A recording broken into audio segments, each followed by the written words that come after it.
पटेल, अंबेडकर जी, आजाद, इन सब ने नफरत के बाजार में मोहब्बत की दुकान खोली थी। यही हम करते हैं। तो यह है मेरा जवाब बीजेपी के सब लोगों को। आइए, आप भी नफरत के बाजार में मोहब्बत की दुकान खोलना शुरू कीजिए। अंत में आपको करना पड़ेगा, क्योंकि हमारा धर्म, हमारा देश मोहब्बत का देश है, नफरत का नहीं है।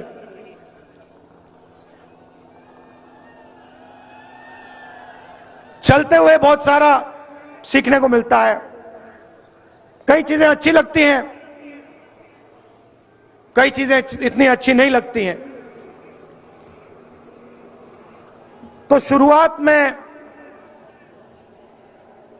सरकार की प्रशंसा करता हूं। शायद देश में सबसे बेहतर स्कीम गरीबों के लिए राजस्थान में है।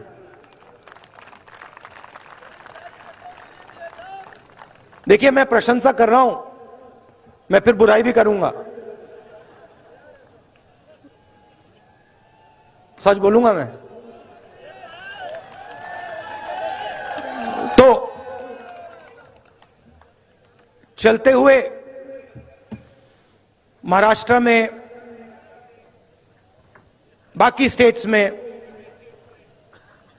रास्ते पे लोग मिलते थे, कहते थे हमारे को किडनी का ट्रांसप्लांट करवाना है, पैसा नहीं है। स्टेंट लगवाना है, पैसा नहीं। मैं पूछता था कितना पैसा लगेगा? 50 लाख रुपए लगेंगे। हमारे पास नहीं है, हम किसान हैं, कहां से आएगा? सब जगह ये होता था। अजीब सी बात है, राजस्थान में ये नहीं हो रहा है।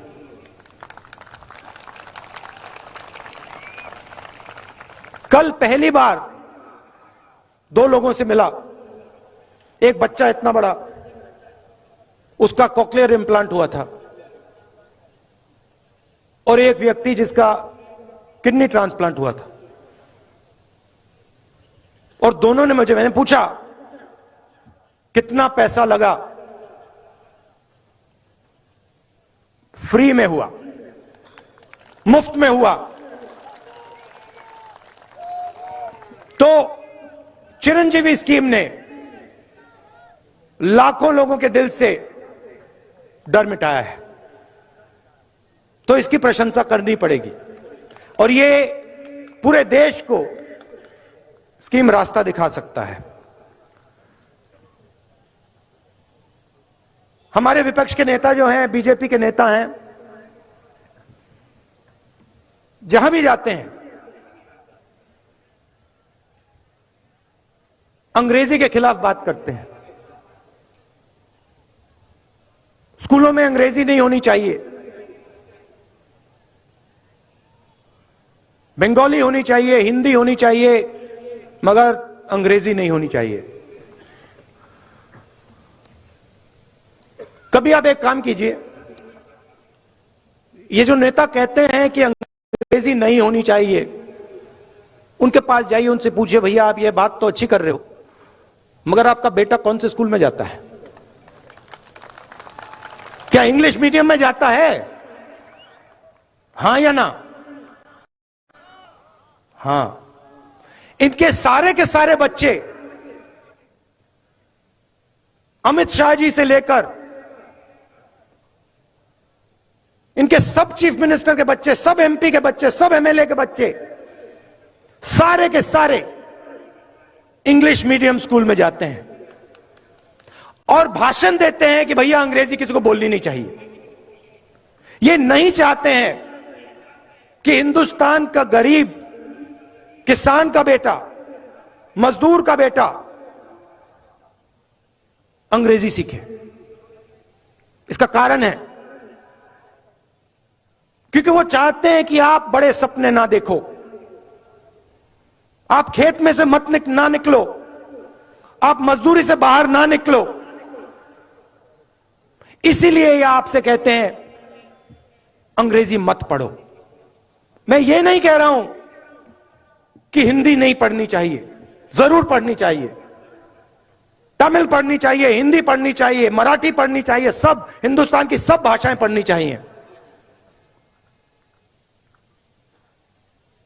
मगर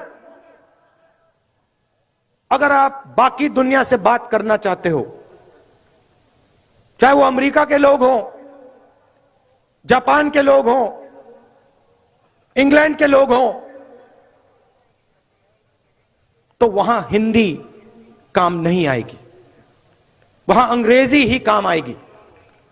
और हम चाहते हैं कि हिंदुस्तान के गरीब से गरीब किसान का बेटा एक दिन जाकर अमेरिका के युवाओं से कंपटीशन करे और उसी की भाषा में उसे हराए।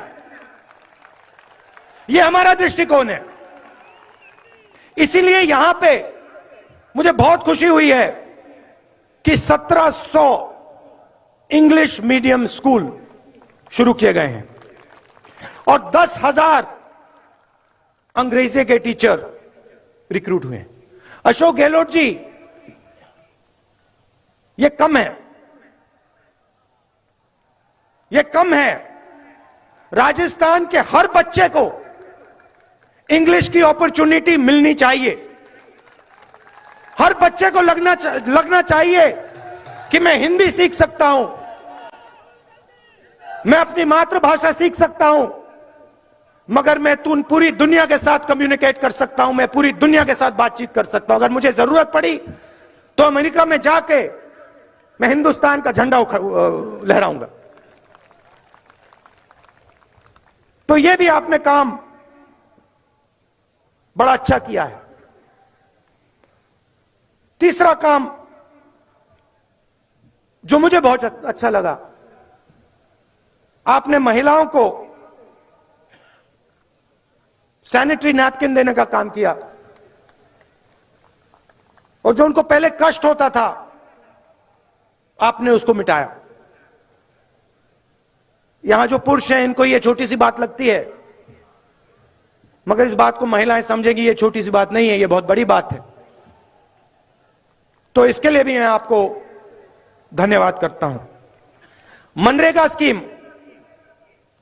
जो गांव में होता था उसको आप शहर में लाए, उससे भी राजस्थान के युवाओं को जबरदस्त फायदा हो रहा है।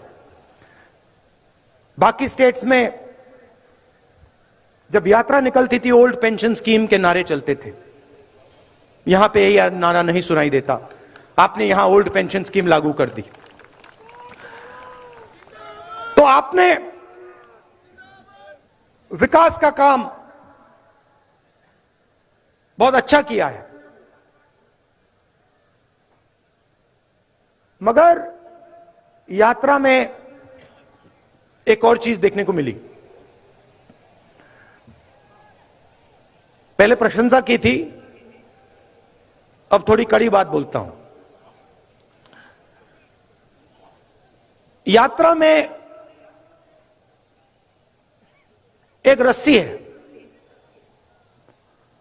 रस्सी के अंदर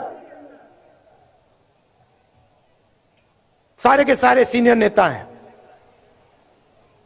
रस्सी के बाहर हमारे लोकल बॉडी के नेता, जिला परिषद के नेता, प्रधान और कांग्रेस पार्टी का आम कार्यकर्ता।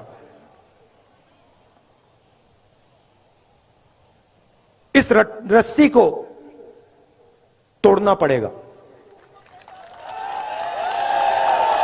मतलब जो हमारा कार्यकर्ता है, जो हमारा लोकल बॉडी का नेता है, उसकी भी आवाज सरकार में सुनाई देनी चाहिए, सरकार के ऑफिसेज में सुनाई देनी चाहिए। और उससे भी जरूरी, उससे भी जरूरी, जो राजस्थान का आम नागरिक है,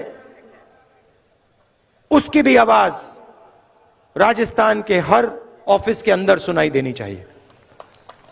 अब मैंने आपको एक बात बताई, मैं सुझाव भी दे देता हूं, पता नहीं आपको अच्छा लगे या नहीं। डिसीजन मेरा नहीं है, डिसीजन खारगे जी का है, मगर मैं यहां सामने रख देता हूं। देखिए, 3,500 किलोमीटर हम चले, चलने से फायदा होता है या नुकसान? क्या क्या फायदे मिलते हैं? हाँ, क्या क्या फायदे मिलते हैं? सबसे पहले देखिए, वजन कम हो जाता है, पेट गायब हो जाता है, सही, ठीक है। एक्सरसाइज हो जाती है।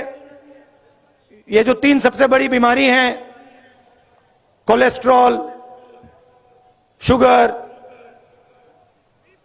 बीपी, इनका इलाज हो जाता है, अपने आप हो जाता है, सही बात। तो मेरा यह सुझाव है, और इससे सबका फायदा होगा। जैसे ये भारत यात्रा जो है, ये एक सोच है, ये एक यात्रा नहीं है। ये एक सोचने का तरीका है, देश के लिए ये एक विजन है। तो मेरा सुझाव ये है कि जैसे हम कन्याकुमारी से कश्मीर तक चले, वैसे महीने में एक बार,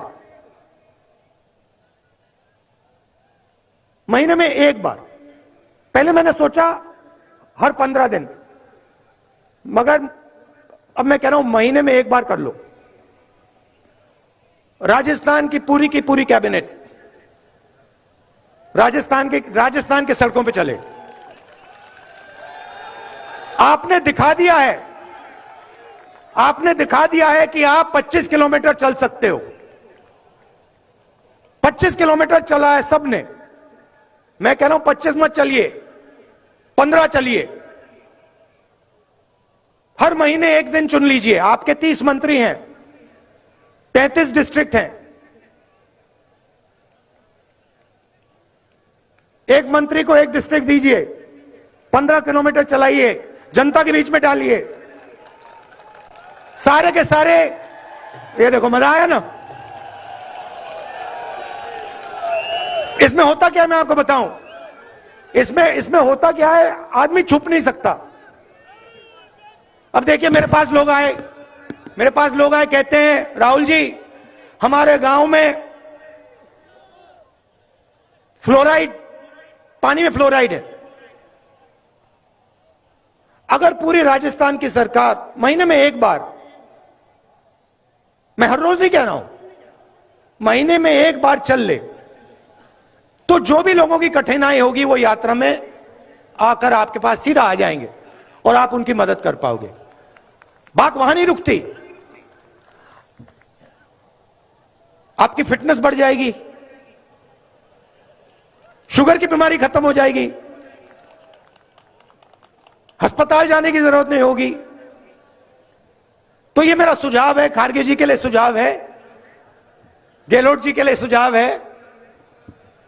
अगर ये करना चाहें, मुझे लगता है इससे कांग्रेस पार्टी का, राजस्थान का और हमारे सब नेताओं का फायदा होगा। क्या लगता है आपको? सही बात है।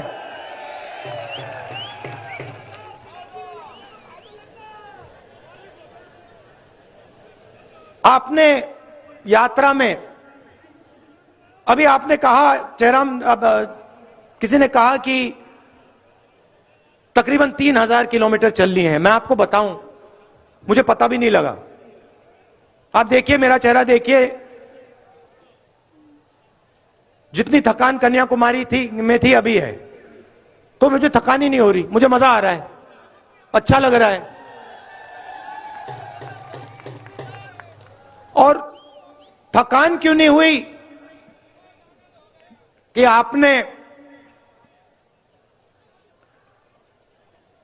आप मोहब्बत की दुकान में आए, आप मिले, आप गले लगे, और आपने हम सब की, सिर्फ मेरी नहीं, हमारे सब नेताओं की, सब कार्यकर्ताओं की मदद की। आपने कहा कि ये जो कर रहे हो, भारत जोड़ो यात्रा जो है, भारत में नफरत मिटाने का काम जो कर रहे हो, बेरोजगारी के खिलाफ जो खड़े हो, महंगाई के खिलाफ जो खड़े हो, ये आप सही कर रहे हो। और आपने पूरी अपनी शक्ति इस यात्रा में डाल दी। लाखों करोड़ लोग आए हैं। कोई लोग 3000 किलोमीटर चले, कोई 2000 चले, कोई 500 चले, कोई 10 किलोमीटर चले, कोई हर 2-3 दिन आते हैं, मगर लाखों लोगों ने हमारी मदद की।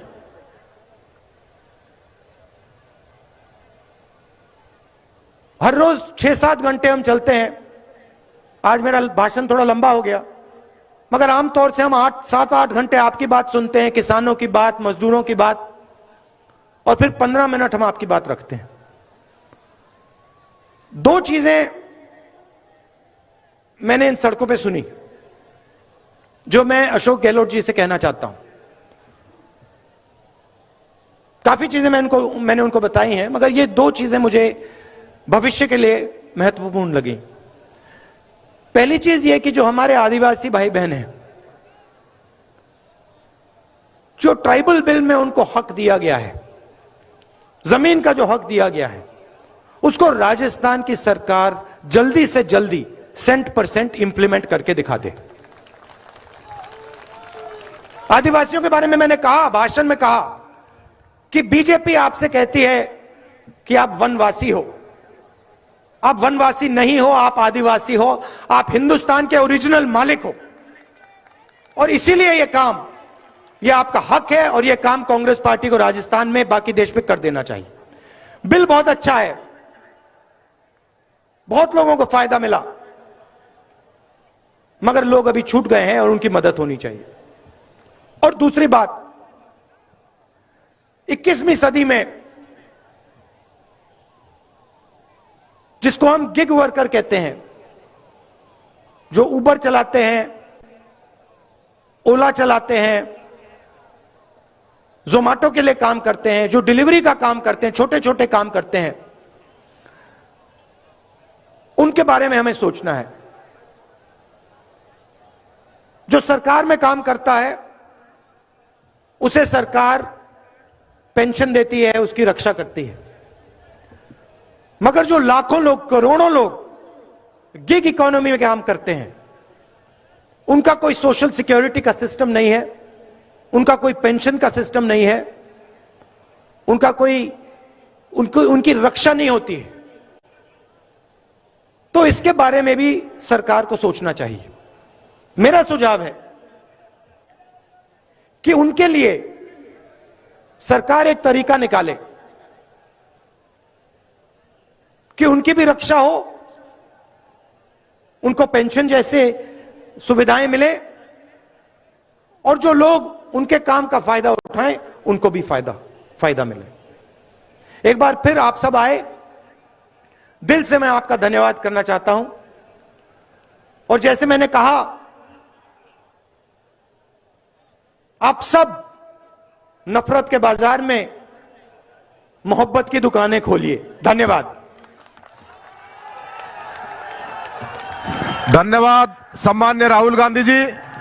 अभी मैं जिलाध्यक्ष होने के नाते धन्यवाद दूंगा, फिर राष्ट्रगान होगा, उसके बाद विसर्जन होगा।